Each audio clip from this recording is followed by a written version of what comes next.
But the big answer, of course, is a vaccine or some sort of treatment. There are dozens and dozens of research teams from around the world working on finding a vaccine for COVID-19, and that, of course, includes here in Canada. Finding one could be the key to getting more normal than we will have in the next number of weeks. Darryl Falzarano is an adjunct professor with the Department of Veterinary Microbiology at the University of Saskatoon. He's part of the team trying to develop a vaccine for the virus, and he joins me now from his lab, which is very cool. Good to see you. Nice to be on. Thank you. All right. So this is obviously this is a good way to end the show because everyone wants to know how close we are to a vaccine. What would be your best guess here, Darryl? Of when will actually be ready? I think no one really knows that for sure yet. We're certainly moving closer and faster than you've ever seen before with any kind of vaccines, which normally are in the order of 10 years to be developed. Everyone's sort of talking around the 1-year mark. That would bring us to sometime like January of next year. It seems like that is a possibility, at least to some extent, not probably a worldwide rollout of a vaccine at that point, though. Tell me what kind of work you're doing to contribute to this massive sort of worldwide attempt to get a vaccine. So as soon as the sequence of the first viruses were available as soon as China made those available online, we started working on a vaccine concept here using a similar approach that we did for MERS coronavirus. That works quite well in alpacas. We back then were planning on making a vaccine for camels. Using the same approach though, we're doing that now to make a vaccine for SARS-CoV-2, and we've immunized animals and seen that their vaccine is immunogenic, and we're just in the process now of seeing whether or not it's actually protective in an animal model. And so the next step would be human testing?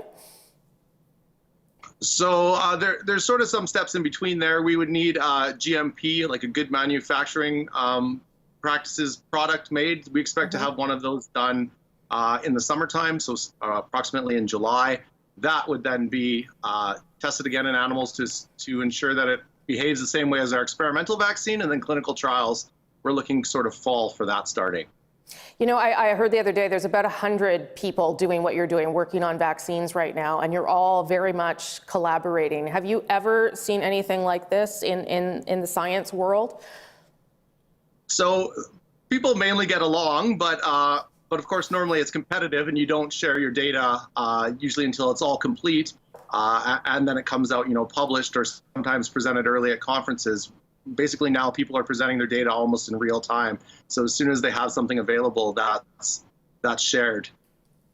Do you feel some pressure from all of us because we so desperately want a solution here? Do you feel the weight of that?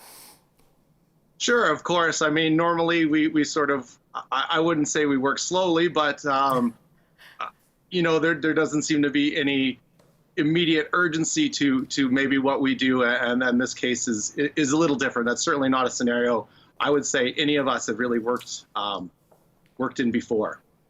Can you give me a sense of how different it is, just in terms of a challenge for you to take on as a scientist? Right. So we're doing everything sort of as quick as we can, but still as thoroughly as possible. So develop things. Sort of things that would normally be done sequentially are all being done sort of one on top of another. And we have more staffing to do that. So our lab is over double the size they were, starting in January. And really everyone just working together as a team to move things forward. So what would you tell Canadians then, Darryl, who are all, anxious to go back to some sort of normal, moving into parts of the country where some of the restrictions are being lifted? What would be your message to them tonight? Continue to follow public health guidelines, right? That has been, fairly effective. Not effective enough yet. We still have increasing case numbers in some parts of the country. Follow those guidelines. Take it easy. Don't be too urgent to get, back to what maybe you want to be doing. And really, I think it's important that people maybe stay in the place that they're in. There's no need to be moving across the country all the time, or maybe even moving outside of your province.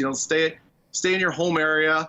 and start appreciating things locally and looking at that first before you feel the need to, be traveling further if it's really not essential. And really think about what is essential, versus what you would just like to do.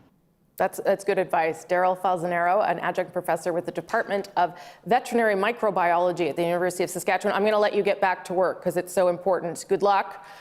Sure. No pressure, but we're wishing the best for all of you and the team there.